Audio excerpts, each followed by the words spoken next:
in Monroe.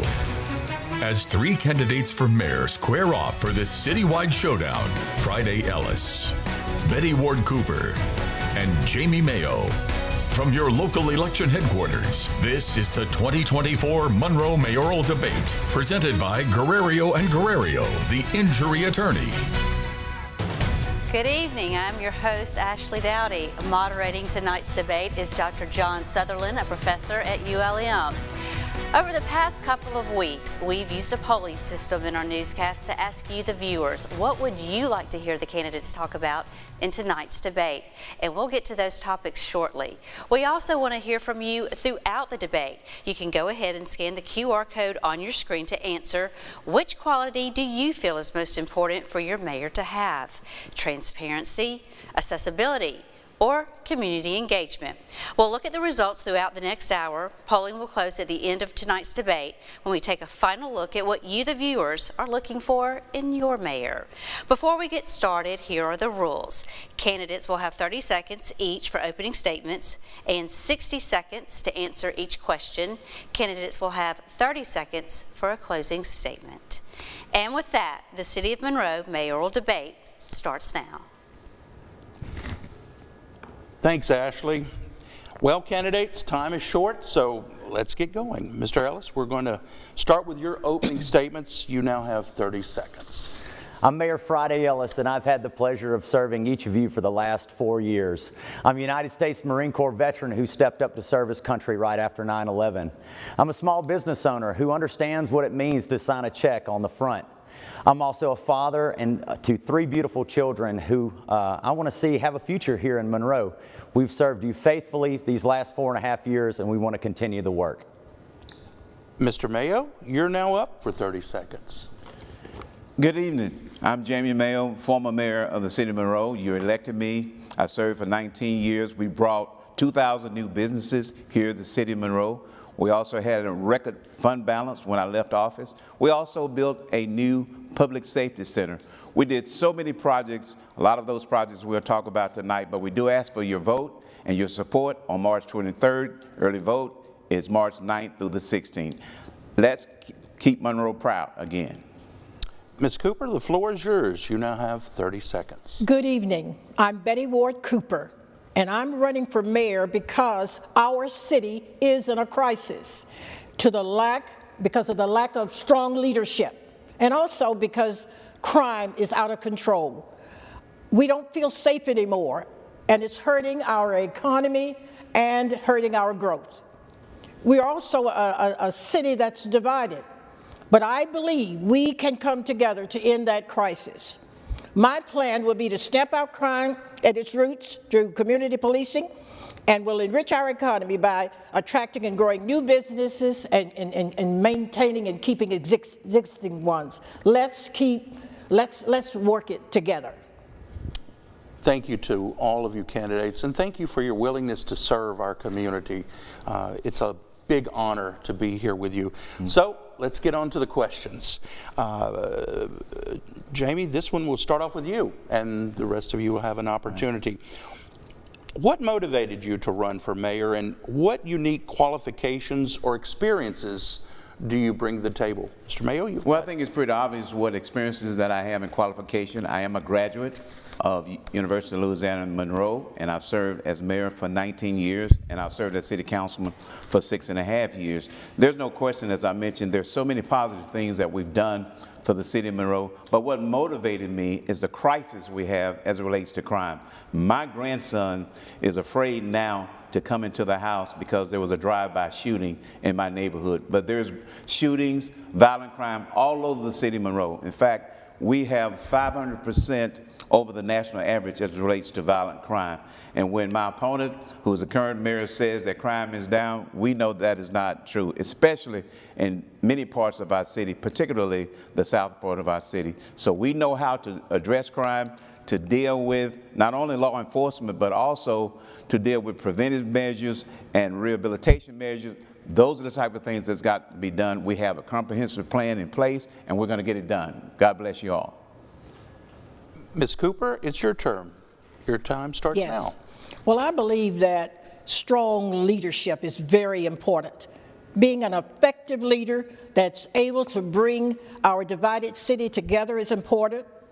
You know, a mayor that can address the issues that's voiced by our citizens. Leaders that need to lead and not just give excuses. So a strong leader being effective in office so that we can annihilate the crime problem, we can bring about economic development, which includes small business development and disadvantaged business enterprises like minority business and women-owned businesses, and we can bridge this divide, not allowing anyone or one-sided suffering or one-sided prosperity. Both cities, both parts of the city developed at the same time. Mr. Ellis, you now have 60 seconds. We've built our campaign around promises made and promises kept.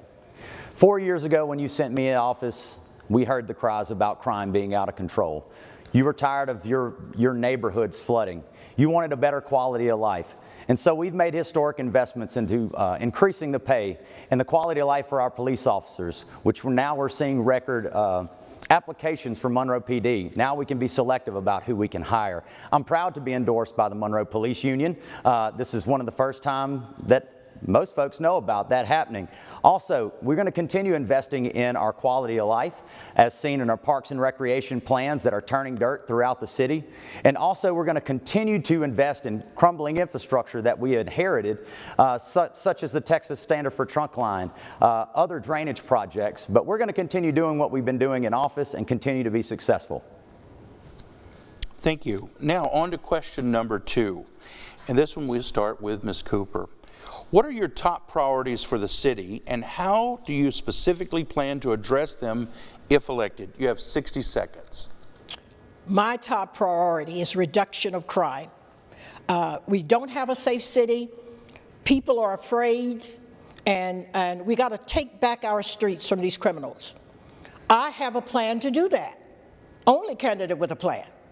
Community policing approach is my plan, and experts agree that it's most effective to meet, and we got to meet the demands of businesses too. And we want to attract more businesses to Monroe, and a significant reduction in crime, and having a trained workforce will do that. Okay. Mr. Ellis, you have 60 seconds to address that question. My priorities are the same as 4 years ago when we came in. You sent me into office to fix 3 things: crime, infrastructure, and quality of life in our city. And you can see the investments that are already made. We're just proud to say that we've made those investments. We're going to continue with those investments, and we're going to keep growing a Monroe that our families can find a future in.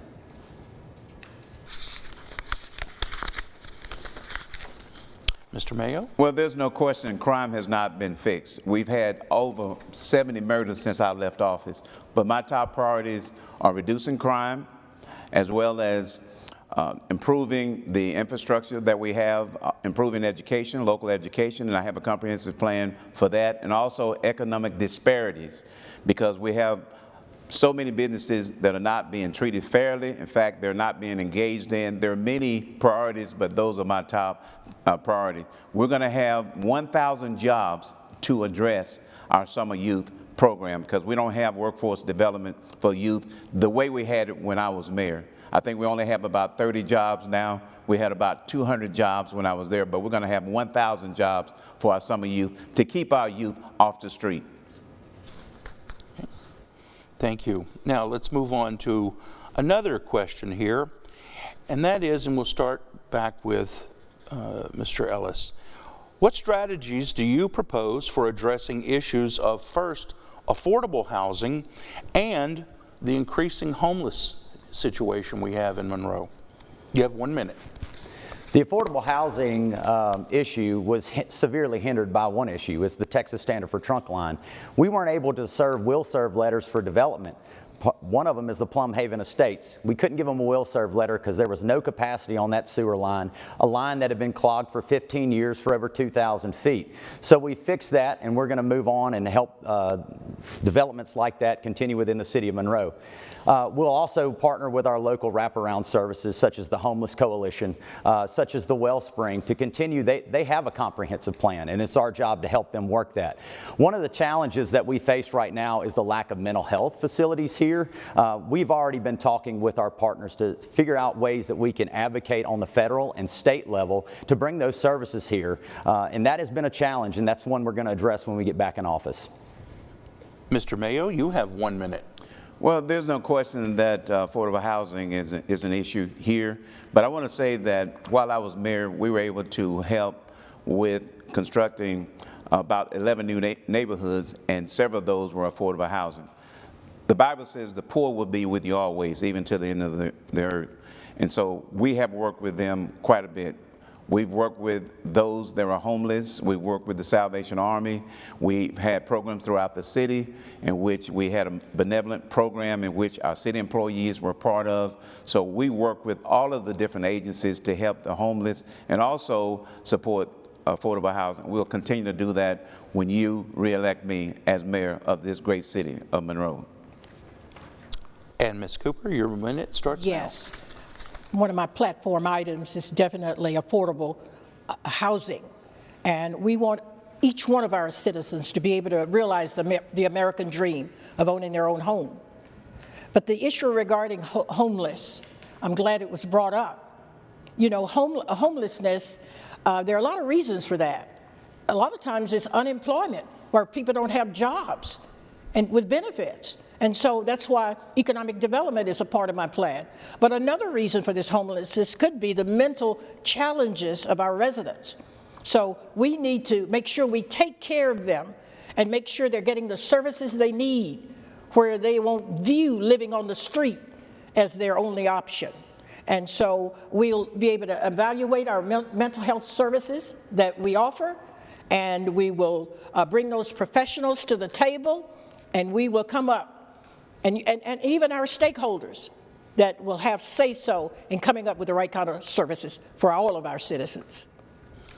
Candidates, this one is an interesting question that really came from lots of different people, as you would imagine, on this one. And this is something very important, not only for city government, but also our community. And that is, and this one, we're going to start with you, Mr. Mayo.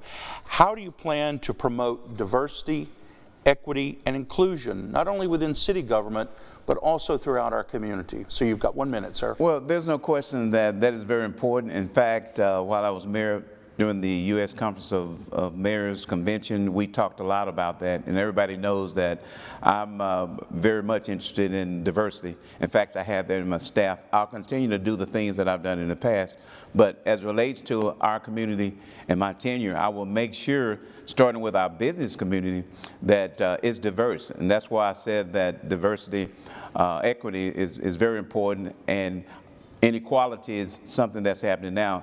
If you don't believe me, you need to ask the Monroe Regional Black Chamber of Commerce. We will work with the Monroe Chamber of Commerce, but also there is an organization who has almost 300 members that need to be worked with, and currently it is not being worked with. Ms. Cooper, you have 60 seconds. Yes. Most people know a big part of my vocabulary is all about diversity and inclusion and stakeholder input, because that's going to help us to involve all of our citizens, because we need that inclusivity, getting input, because we have some citizens that are very capable and can help us in making the right decisions for our citizens. And so, yes, diversity at every level. And we want to make sure our stakeholders know we want them at the table, and that's all of our stakeholders, because their input is valuable to us. Okay. Mr. Ellis, you have 1 minute. Yeah, in my time as mayor, we've had multiple community sessions based around this. As a matter of fact, we're a part of Bloomberg Philanthropy's Thriving Community and City Start programs right now, looking at racial equity. It's looking at financial empowerment for minority communities, and that discussion has been had throughout my term, and we're looking for ways to address that. But that first comes back with a feedback loop from your community, and we're very proud to say that we've done multiple outreach for everyone in our communities. And when I think about inclusion, I also think about people with different abilities. ADA accessibility is a huge piece to our community. I've seen the challenges. My daughter uses a wheelchair, and so if you noticed, every one of our programs, from a inclusive playground to our sidewalk projects, all include ADA accessibility. So inclusivity is a big topic, but we want to be sure that everyone has an opportunity here within the city of Monroe. Giving our candidates a quick break from questions now. Don't forget, you still have time to tell us what you look for most in elected officials. Just scan the QR code on your screen to submit your answers. And here's a first look at the results so far. 23% want a mayor that communicates, 41% would like a mayor that focuses on management, and 36% are looking for a mayor that is consistent. Be sure to get in your answer. We'll take one more look at the results before seeing your final answers. Well, thank you, Ashley. Now heading back to our questions.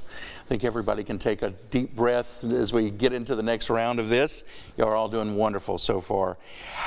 This one we'll start off with you, Ms. Cooper, and you'll have 60 seconds. How do you intend to foster economic growth and job creation within the city? Yes. Well, when I think of growth, growth means everything that helps us to move our city forward. In other words, and unity of the citizens. That's important. And bringing about economic growth, that's important. Bringing youth development programs in for delinquent youth that are involved in crime. We have to give them a better outlook on life and job skills so that they can be more hopeful for the future. And also reducing crime. That's my #1 platform item.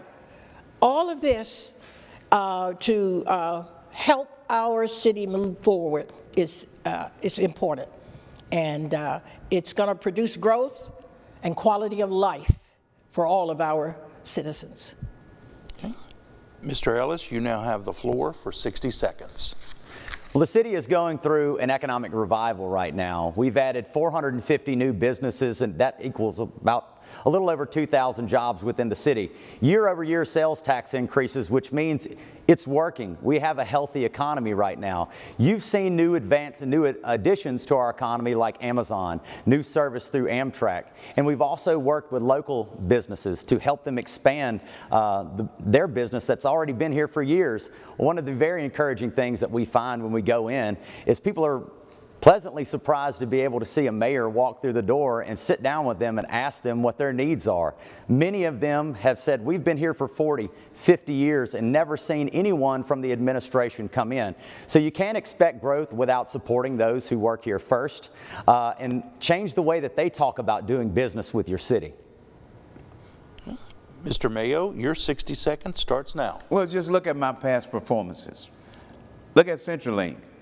Lumen, I know they're gone now, but look at all the jobs that we brought in. Look at IBM. Look at Vantage downtown. Look at all the other major corporations and large businesses and also small businesses and so forth. As I mentioned, we brought in 2,000 new businesses equivalent to 10,000 jobs. Economic growth, we need our local businesses to be able to grow their business by adding on to their business that they already have. If they have 3 employees, maybe they can add on to 5, and also capital investment.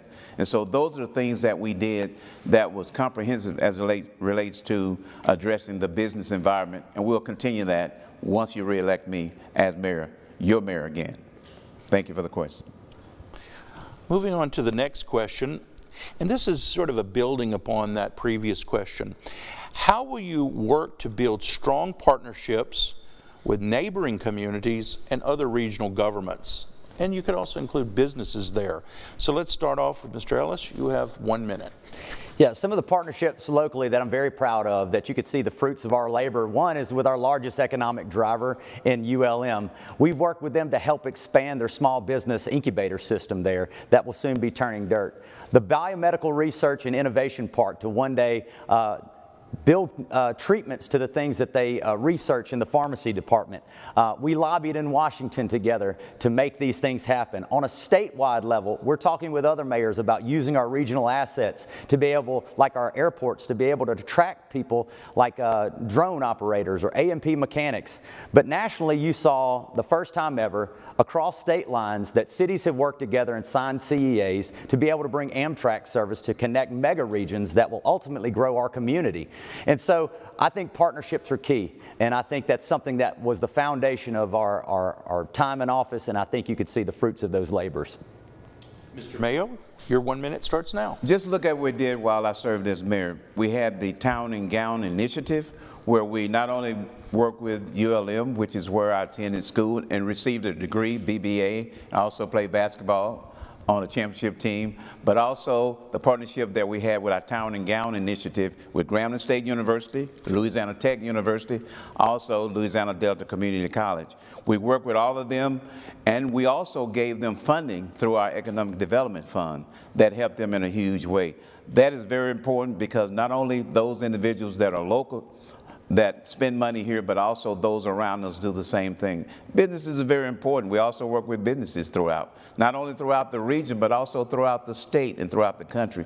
My relationship with the federal government, the U.S. Conference of Mayors, and all the others that we have through the state government with John Bell Edwards, our former governor, and also local elected officials, our legislature, we did a lot of good things for our community, and we'll continue to do so. Thank you. Ms. Cooper, you have 60 seconds for that question. Developing partnerships must be a part of our comprehensive plan to move our city forward so that we can realize quality of life for all of our citizens. And when I think about partnerships, I'm talking about with every sector. You know, as a city government, we would work with our clergy, our nonprofits, for-profits, our educational institutions, even social organizations, because we're all in this together, and we're to be one unit to bring about the changes we need. I know with the Monroe City School Board, we have many partners that we've collaborated with, and it's made a great difference, and we'll continue that concept in city government. Thank you. And as someone at ULM, thank you all for your commitment to working with the university. I have to say that, otherwise I may not have a job tomorrow. So we're about halfway through our questions so far, so let's keep it going, candidates. They want to hear from you, not me. What steps, and this will start with you, Mr. Mayo, what steps will you take to improve infrastructure and address transportation challenges? You have 1 minute. Well, let's look at the consent decree that the city was put on by the Environmental Protection Agency years ago. In fact, many of the projects that we helped to do a rededicated tax, that was the street tax, and all of the infrastructure that you see that's going on, almost 100%, came because of the effort of myself and also our former late mayor, Melvin Ramman. So you see a lot of that going on. Transportation issues, the bi-party infrastructure bill that was passed by Joe Biden, current president, and that money, $1 trillion, not all of it is coming into the city of Monroe. I wish it was, but that is helping in a huge way too. So there's also an infrastructure commission that's part of the city of Monroe, and so there's a lot of funds there. So this mayor is currently blessed with all the funds that we, my administration, helped establish, and he's reaping the benefit and taking the credit. Thank you. Ms. Cooper, it's now your turn. You'll have 60 seconds to address the issue of infrastructure and how you may have plans to improve transportation. Yes, we have a lot to do in this area for sure. When I think about our water system, our sewer system, our roads and bridges and streets, a lot of work to do. And so we know that a lot of our help comes from the federal government, state government, and, you know, sometimes that's a slow process to get the help we need. But we will definitely use our resources efficiently to bring about the change needed for our infrastructure because it's in dire need. Mr. Ellis, you have 60 seconds. Your time starts now. Yeah, I don't mind finishing things that other people couldn't, and also taking care of the things that we started. You can go to the State of the City, Monroe.com, to see exactly what we've been up to, and you can see the millions of dollars that have been spent. And then did we mention the last 3.5 years? It's exhausting, but I'm going to tell you what the biggest challenge we faced was the Texas Standard for Trunk Line. Again, a major hindrance to growth that we couldn't give will serve letters to new businesses coming to us because of a 17-year project that no priority was put around it, and we couldn't move it off center. The other one is the flooding infrastructure. We have moved the largest underground cleaning and flooding infrastructure project in the history of the city of Monroe, and it's underway right now. Cleaned over 10 miles of subsurface drainage, catch basins, and we're going to continue to do it. And if you look at the $420 million capital program that we have, it's going to go, and we're going to keep spending it. It's going to show up in your neighborhoods. Continuing tonight's Monroe Mayoral debate, let's shift gears a little bit and talk about public safety. This is something that seems to be on everyone's mind here. What do you imagine you could do as mayor, and certainly collaborating, working with neighborhoods, working with businesses, to reduce crime rates in the city? And Ms. Cooper, let's start with you. 60 seconds. Yes. Crime is my #1 platform. And as I briefly mentioned, a community policing model is what I'm advocating. And it is a model that's proven to be effective. And that's where law enforcement agencies and the citizens work cooperatively together to be effective to make sure crime is reduced significantly. And this is a proven model. The experts agree. And we must have our people safe and knowing they're safe, feeling safe, so they can go about their daily lives. So, yes, that's definitely an issue. Mr. Ellis, you have 60 seconds. The floor is yours. The previous solution was to defund the police, reduce their budget by $2 million, and slash their workforce by over 40%. They didn't have strong leadership.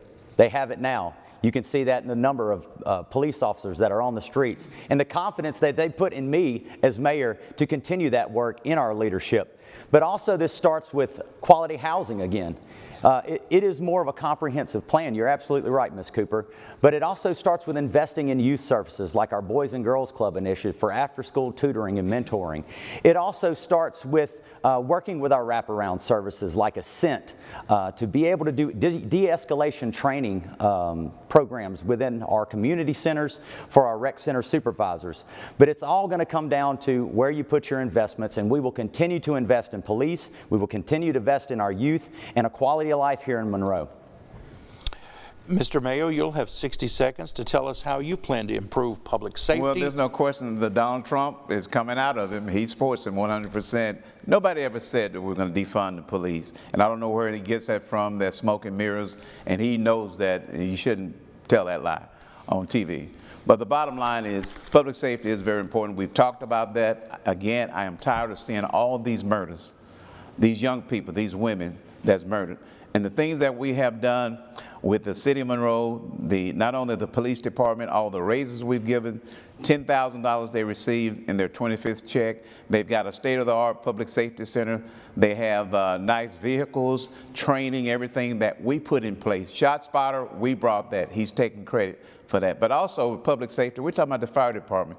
They didn't endorse him because they wouldn't endorse him. Just like 2 other unions wouldn't endorse him as well. One endorsed me, one endorsed Ms. Cooper, and he pulled the police arms to get them to endorse him, by the way, against the law because they're civil service. Thank you. Giving our candidates another break from the questions now. You still have time to tell us what you think is most important and what you look for in elected officials. Just scan the QR code on your screen to submit your answers. And here's another look at the numbers. 19% want a mayor that communicates, 53% would like a mayor that focuses on management, and 28% are looking for a mayor that is consistent. And be sure to get your answer in. We'll take a final look at results just before our candidates give us their closing statement in a few minutes. Thank you, Ashley. Well, let's get back to some of the questioning now. And since crime was such an important issue, I think, and arguably one of the more contentious subjects, specifically, what are the types of crimes that you see that you need to focus more on? What are the priorities here?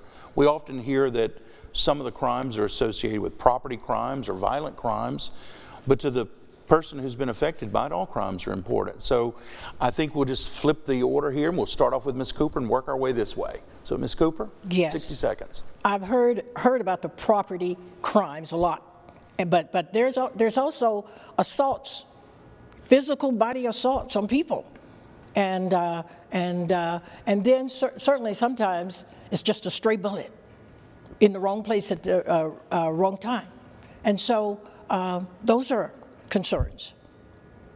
Okay, Mr. Mayo. Well, you've heard me talk about murder. That is what's happened. That is an epidemic here. That's why we're on life support, because of all the murders that are taking place in the city of Monroe, and many of them are on the south side. And there doesn't seem to be a lot of concern about that. Who do we blame? We blame judges, we blame parents, we blame, and I say we, I'm saying the current administration, we blame everybody except looking in the mirror himself. We have to do something about it, because there are our kids. There are our kids that's being murdered. There are women who's in casket. They're not vertical, they're horizontal. And to look over in the casket to see a young man who is, a young boy who is 16 years old will not see his next birthday. Now, parents are grieving, siblings are grieving, the community is grieving, and we have to do something about it. And I have a comprehensive plan to do that, because we didn't have anything close to that while I served as mayor, regardless of what he says about how crime was once I was mayor. But that's not the case at all. Smoke and mirrors. Thank you. Okay, Mr. Ellis.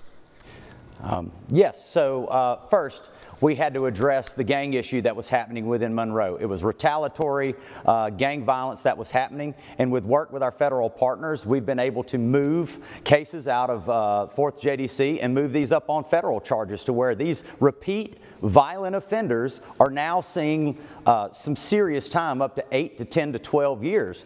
But the challenge is always being locking up the same people for the same or more serious crimes. There were people who were out for 2 separate second-degree murder charges still on the streets that may one day run into their victim in a grocery store. So that was a challenge, and we needed them to see some real time. Secondly, what we're seeing now is a lot of domestics, and that's a challenge. Again, it goes back to people who are being let out and not seeing time to come back and commit the same or even worse offenses. And so we've stayed on top of that. We'll continue to stay on top of it and work with law enforcement agencies to be able to see that we put an end to it. Thank you so much. And sort of a reminder to our viewers out there, you still have time to go to our poll, go to the QR code, and let us know what your issues are and what your concerns are, so we can report that at the very end here. So let's get back to our questioning here. And we're going to shift gears a little bit here into a different area. And while I realize that you don't directly control secondary, elementary education, it is a priority and ultimately affects our community. So let's start off with Mr. Mayo. How would you prioritize, say, funding or collaborations or influence? What would you do to sort of facilitate education for all citizens here? Well, improving education is one of my priority areas, and I previously stated that. Early childhood is very important. If kids cannot read by the time they're 3rd grade, they're already left behind. They're already doing studies in which they're being able to, looking at how many prisons that they can build. And that's important. Currently, and I'm just stating facts, the early childhood initiative that I brought to the city of Monroe has been done away with. Completely done away with the National League of Cities, Strong Southern Community Initiatives. And that is something that is working now in other parts of the United States, is working in parts of this state, particularly in the southern region of our country, and that has to be done. We can do a lot of different programs, but we have to start with early childhood, and also I'm going to have an education liaison that I will appoint to make sure that they can oversee all of this. Okay. Ms. Cooper, you have 60 seconds. Yes, education is key for economic development, because a business that wants to come here and stay here, they're going to need an educated workforce. And so that's why we have to make sure all of our citizens are well educated. And when I think about public schools, you know, some of our students graduate from failing schools and they're, you know, they don't have the skill set to get a job at that time, and they're not even interested in getting further education. So, yes, we will partner with all of the entities to be partners in making sure we have an educated workforce. That's why in my platform, it's about youth development programs all year long, where we are trying to make sure our students, our young children and young adults, don't end up in delinquency and crime. Mr. Ellis? As many of you know, I'm married to a lifelong educator, so we all, as a household, understand the importance of education as it relates to a community. One of the first things that we did was to stand up the Boys and Girls Club, because we saw the effects that COVID had on learning loss. And so the Boys and Girls Club are operating in our rec centers now for after-school tutoring. That's a CEA we entered in with the Monroe City Schools. Also, we do have an education liaison that works for us. That was a CEA signed with the Children's Coalition. And one of the main projects that we're going to work on is to expand early childhood opportunities within our rec centers. Most of our rec centers are empty during the day, so that is able to work with childhood providers to be able to spend those dollars instead of spending rent and light bills and things like that, to put those dollars where they're most needed, and that's programming for children. Our rec centers are perfect for that. They're easy accessible for our transit system. They're easily accessible to neighborhoods, and so we continue to do that work, and we look forward to continuing that work when we get back in 4 years. Thank you, candidates. Let's continue on in a similar vein here. One of the things I've seen in traveling, not only throughout Louisiana but around the country, whenever you see a community that's unhealthy, you see economic disparities, you see education disparities. And Mr. Mayor, we'll start off with you here. What role do you play as mayor in improving, say, health care and eliminating some of those health disparities? Well, most of you know that I have 2 adult children who are nurses at Ochsner. They do very well. They attended Grambling State University. We're proud of Ochsner. And also, most of you know that during the time when St. Francis was going through the challenges they were going to, they were going to move out of downtown, and we helped keep them downtown. From our Economic Development Fund, we were able to give them almost $600,000, and they were able to leverage that with DHH to $1.5 million. That is why now they're still downtown. Those are the type of things that we have to do.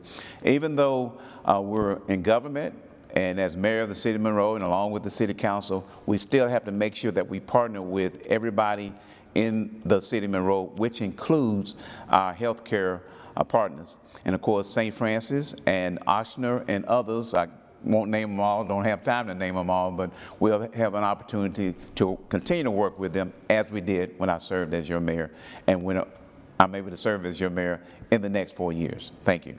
Ms. Cooper, you now have 60 seconds. Yes, when I think about health care, you know, I also think about, do we have healthy neighborhoods? Do we have quality air and quality water systems that are healthy? Are our schools healthy? Parks and environments, all of our environments. So all of our citizens, whatever they need, we want to be there to see that they are provided with what they need in order to be healthy in every way. Now, we do know this. We need to make sure that our citizens get the services they need, like mental health services. And we need to work with the state and federal government, because they oversee a lot of the health programs like Medicaid and Medicare and so forth. And we want to make sure our people have the information so that they can take advantage of these services, and especially mental health services. Mr. Ellis, you have 60 seconds. Some of you may know that I participated in Harvard's Graduate School of Design, the Mayor's Institute City of Design, and we talked about healthy cities. And it is the result of that was a $25 million raise grant application to make our city more walkable, more beautiful, through ADA accessible sidewalks that people can get to healthcare services, looking at transportation and how that relates to healthcare. Also, telemedicine. We have an RFP out right now for a fiber to the home initiative that will cover over 18,000 rooftops, also with open access Wi-Fi at our rec centers and parks. It also starts with Healthy Funro initiative that we started, worked with local health gurus that deal with exercise and mental health and well-being to be able to host events in our parks for our community to gather, to learn ways that they could exercise together, eat healthier, and keep moving to be a healthier Monroe. Good. Now, moving on, and this is arguably one of my favorite topics, so I have to take a little bit of the moderator privilege here. You know, Louisiana was one of the first communities, one of the first states in America which experienced significant movement of populations as a result of climate change. While it may seem like a very distant issue, there are issues of mitigation and adaptation that are essential for our community. So we'll start with you, Ms. Cooper. What is your stance on environmental sustainability and potential impacts that our community may feel from climate change? You have 60 seconds. That is a very important issue, and we must have mitigation procedures in place. We have a group that will oversee our mitigation efforts to make sure that we will not end up like we did in the 2016 flood, where the extreme flooding that happened. And so now we've been working diligently to come up with mitigation procedures to reduce or stop that from happening as we go forward. So it's a very important. Okay. Mr. Ellis, you have 60 seconds on this. So we've worked with our national partners and our statewide partners at the water campus. You've heard me talk about the Center for Climate Resiliency. Thanks to Congresswoman Letlow and Congressman Graves, we've now had legislation passed that will allow us to be able to apply for those fundings. What is this center? It looks at environmental runoff and how that disproportionately affects minority and poverty communities. It looks at the way that our water travels right now. From the floods of 2016 that we saw that water is moving faster in different places because of levees. Ultimately, we want to see that happen. How does this affect our drinking water sources? How does this affect the Sparta Aquifer? How can we protect the Sparta Aquifer for future growth for our entire region? So we've got some big ideas, and we've got some great partners to be able to work with and to bring this back home up here in Northeast Louisiana and be a model for the rest of the country. Mr. Mayo, you have 60 seconds. Well, the good thing about partnerships, you can work with your region as well as the state and also the federal government. And I mentioned the U.S. Conference of Mayors because I've served on the U.S. Conference of Mayors, and we talked about climate change. And Ms. Cooper mentioned the 2016 great flood, 100-year flood. We know it devastated so many folks. And so we were part of the resiliency plan in which we work with the Ouachita Parish Police Jury and other partners to put the money in place that now our community is enjoying, because that's very, very important. But we need to make sure that we understand that because of climate change, it's impacting all of us in a huge way. And we have to continue to be very, very looked in everything that we can do in all of the different areas to be able to get funding to be able to address the climate change, because it's not going to get better, it's going to get worse. Thank you, candidates. Sort of a follow-up to that, from climate change, sort of the bigger issue, down to something certainly much more local. What are some of the environmental concerns, some of the issues that are faced in our community? Sometimes we hear issues about recycling or our wastewater, our drinking water. What are sort of your priorities there? We'll start off with Mr. Ellis, and we'll sort of work our way down from there. So some of those very specific issues for our community. Yeah, so a lot of that starts with a lot of our brownfield sites that we have here within the city that have some environmental challenges. We've worked with the city of West Monroe to work collaboratively to be able to help clean up some of these sites. As you mentioned, litter and recycling is another big one that finds itself downstream and finds its way into our waterways. We have been working with people who have big plans here for recycling and really a model nationally of how to handle this litter. As they call it, it literally is a landfill killer. It's a way to be able to use the products that are used here that are waste and turn them into something viable. There's a lot of technology out there and new technologies. We just have to stay ahead of it, be aggressive about finding those and bringing them here to Monroe to help all of the solutions or the issues that we face. Mr. Mayo, you have 60 seconds. I mentioned the consent decree that the EPA put on us years ago. It was my administration that settled that consent decree. They gave us 10, 11 years, and we were able to pass a tax because it was unfunded mandate that we rededicated that tax, and it generated $400 million. As I mentioned, many of that's what you're experiencing now with all of the different projects that you see as it relates to sewer, and that is an issue. Right coming into my neighborhood, the King O subdivision, there is a vent there, which I don't know why this administration put that vent in front of King O subdivision, but they did, and that's not acceptable. Also, I want to mention the old city dump. The old city dump has been done away 60 years ago, and this mayor decided to burn all kinds of debris there, and we had to call the DEQ to get it stopped. And I guess he was trying to sneak to do it, but we found out about it, and we finally got it stopped. And that's just not acceptable for the citizens of our great city. Okay, Ms. Cooper, you have 60 seconds. Yes. It's interesting you asked that question. Just the other day, I had a citizen asking me about the litter and the recycling programs. And she was asking me about making sure we have an effective litter program. And so there's a need, as she expressed. And so, and then, you know, the extreme flooding we've already talked about in 2016. So, but we've made progress there, mitigation efforts, and to let that not happen again. Thank you, candidates. I know it was a little off script, but I had to ask something that was so dear to me. Let's move on to something a little bit different here. And Mr. Mayo, we'll start with you on this one. You have 60 seconds to tell us about what measures you would implement to enhance transparency and better accountability in city government. Well, I noticed that that's very important to all of us. Transparencies. I had public relations meetings all the time. We met with the press often. We also had press conferences every time that we had a city council meeting. Anytime that there was anyone that called from any media outlet, we always responded. We had the city had never had a public relations communications person, and for the first time they did under my administration. So I thought transparency and communication is very, very important to not only externally, but also internally. And we'll continue to do that because it's very important that we're dealing with tax dollars and they need to know what's going on. And there was no question that I was not going to let anybody, not myself or any member of my administration, do things wrong, and we knew about it and didn't address it. And we did, and we'll continue to do so once you re-elect me as mayor.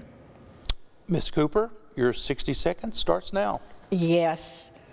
You always hear those words from me about transparency, accountability, and stakeholder input, because we have been elected to serve the people. We're their voice, and we want them to express themselves. We want to hear from them, and we all work together to bring about this change we need. See, we need community input, that buy-in from them. That's going to help us be most effective. And so, yes, those words are important to me. I worked on the school board when I was elected to the Monroe City School Board back in 2018. That was something that we made sure where we had committee meetings, where we could vet the business of the board, and we asked for stakeholder input as well. Moving on to Mr. Ellis, your 60 seconds starts now.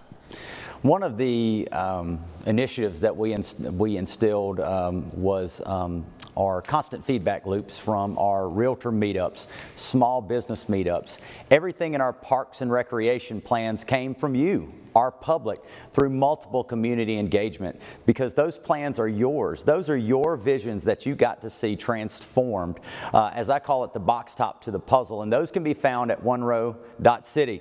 The other thing that we're going to add an extra layer of accountability that we're going to instill the next 4 years is called Open Checkbook. It's an open checkbook form of government where you, the citizen, can go online and see every procurement contract, every check that has been cut from the city, so you'll have a bird's eye view of what the city's been up to. Of course, we constantly are creating feedback loops to hear this. Fridays with Friday, every other Friday or when I have time, I go and knock doors. When we have a complaint or a praise, I'll go knock doors, not just to campaign, but to figure out what the needs of the citizens are, and I've enjoyed that. Thank you again to our candidates. And a reminder quickly to our viewers, you still have time to participate in our poll, and you'll get the results here shortly. So candidates, I know you're going to be glad to hear this. This is your last question. So let's get on to our final question here. And this is going to be a little different here. And Ms. Cooper, we're going to start with you. How do you plan to support small businesses and entrepreneurs, not just attracting the larger companies, but we have a lot of good quality mom and pop entrepreneurs? What is going to be your effort there? Yes. Yeah, we're going to want the large corporations too, and the big projects too, but small businesses will be very important to our economic development. For this reason, you know, they're really the fuel for our economy. And we want those businesses to be successful, and we will do all we can to help them be successful so that they can offer jobs and benefits for our citizens. And so yes, small businesses, even the minority businesses and women businesses, we will see that they have the resources they need to be successful, because we know of the value that they will bring to the table as far as jobs and benefits. Thank you. Mr. Ellis, you have 60 seconds. I was raised by a small business owner. I was a small business owner myself. You heard me earlier say, and many of you will laugh when you hear me say this because you understand what it means to sign a check on the front, to put everything you have into a business to chase a dream, and sometimes going paycheck to paycheck. So I understand what that relationship with the city should look like. And sometimes it's as simple as the city just getting out of the way. We heard your request for a streamlined permitting process. Have it faster for you to be able to take your dream and open up a door. And we've worked really hard to do that. And I'm proud to say that we're getting great feedback. Again, you heard me mention in just 3.5 short years. Remember, shortly after a global pandemic, we have recovered over 450 new businesses with over 2,000 plus jobs that have been created, increased sales tax revenues, so it's working. Mr. Mayo, you now have 60 seconds. Well, I mentioned earlier that my background is business. I graduated from ULM, as I mentioned, with a BBA. I've been a small businessman for over 20 years, so I do understand the concerns of small businesses.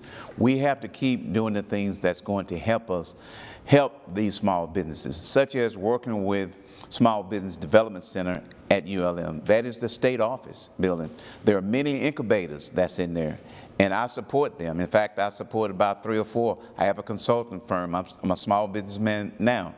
Also, we'll have an incubator on the south side of the city because we need that, because we don't have that, because there are many minority and women-owned businesses that are crying out because they're not getting the support. And we all know that. I don't have to keep saying that, but they're not getting the support. They're wanting the support, and we're going to give them that support. The Monroe Regional Black Chamber of Commerce and anybody else that's a small business, because small business is the core of any community, and Monroe is no exception. Thank you, candidates. Well, that's it for tonight's questions. And before we hear our candidates' closing statements, let's take a look at the final results of tonight's live poll. Ashley? All right, before heading into our candidates' closing statements, let's see what everyone at home has decided. Looks like we might have a small glitch or technical error in this, and so maybe we can go ahead and go back to the closing statements, Dr. Sutherland, and then hopefully come back to the final results of the poll. Sure. Well, I'll tell you what we're going to do, since we've got a little bit of time, and certainly I've never had a politician tell me that they don't want more time. Why don't we afford them an extra 30 seconds apiece on their closing statements? How about that? So let's start off. We started with you on the opening. Let's start with Betty. So you've got 1 minute for your closing statements. Great, great. Esteemed citizens, we have a crucial decision to make in a matter of weeks. We will choose the individual who will guide our city's path for the next 4 years. We must turn away from the confines of the past and cast our gaze toward a future led by superior leadership. I envision a city that is not only safe and prosperous, but also dynamic, with opportunities for growth and jobs with benefits, and a city united in progress. My prayer at this moment is, dear God, bless our city and our citizens. So I'm asking for your vote. Number 23 on the ballot, Betty Ward Cooper, Mayor of Monroe. Thank you, Ms. Cooper. Let's work our way this way now. Mr. Mayo, you have 60 seconds. Thank you very much, citizens. As I mentioned, thank you for allowing me to serve this great community for so many years. It's not so great right now because of the crime. God has been good to me and my family. I give him the praise and I give him the glory. The reason I'm running, because we need to save our city, because it's on life support. It's in a crisis, primarily because of crime and because of someone who does not have the experience to do the things that need to do to continue to move our community forward. Look at the crisis internally. That's one of the reasons why all these unions supporting somebody else, and the police department had to get their arms pulled to be able to do so. But the fire department, as I mentioned, they decided not to. But we were able to have, you see, management opportunities. We've done that. We're going to deal with crime, 1,000 jobs for our youth during the summer, get them off the street. And that's going to take care of a lot of the issues that we have relative to crime. Thank you very much. Mr. Ellis, your closing statements. I first want to start off by thanking you, the citizens, for blessing me with the opportunity to serve you. Everywhere I go across the country, I am so proud of each and every one of you and to represent you. Promises made, promises kept. You sent me in 4 years ago, and we have delivered on each one of the promises that we've made to you. The evidence is all around you. Gone are the days of apathy and the idea that we can't achieve. There is a new energy, a new vision, and just an overall attitude here in Monroe. You've often heard the statement that says, there is a reason your windshield is bigger than your rearview mirror, because where we're headed is so much bigger than where we've been. We need 4 more years to keep going, Monroe. Let's keep going. Let's keep making these improvements, and I want to work for you and stay committed until the job is done. Thank you, candidates, and that ends tonight's debate. We want to thank everyone who voted in our polls and gave us their voice on who they look for or what they look for in a mayoral candidate, and we hope tonight's debate will help you and your family make an educated decision when you vote. And with that, have a great evening.